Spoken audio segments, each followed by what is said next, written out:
Hello guys, তো বহুদিন পরে গান দেওয়ার ইচ্ছা হচ্ছে, তো গান দিতে যাই, দেখতে থাকেন ফোনে যাই।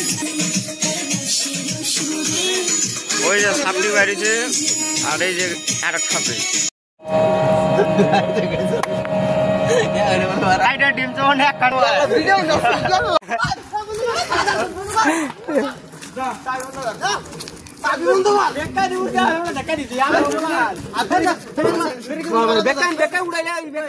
মানে টোটো ফুরাইছে ওইখানে খেলে নিয়ে উড়ানো ধরছে।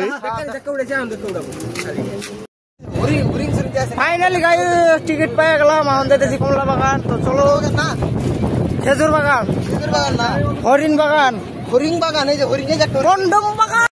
ফাইনালি গাইস পাই গেছু কমলা বাগান। জানি ভিডিওটা একটু ভালো নেই, তো তার জন্য দুঃখিত, কিন্তু আমার চ্যানেলটা সাবস্ক্রাইব করে রাখেন, পরে পাশে খুব ভালো ভালো ভিডিও যাব, তো এটার জন্য কমেন্ট করেন, নেক্সট পার্ট ভালো আসবো। আর হ্যাঁ গাইস, আমার চ্যানেলে খুব ছোট ছোট শর্ট ভিডিও আছে, তো সেগুলো অনেক ভালো হয়েছে, তো আশা করি আপনারা যায় শর্ট ভিডিওগুলো দেখেন। কমলা বাগানের ভিউ, কমলা বাগান কীরকম একদম ফুল ডিটেলতে ওই শর্ট ভিডিও কোয়া আছে, যায় দেখে কমেন্ট করে দিন আর চ্যানেলটা সাবস্ক্রাইব করে রেখে দিন।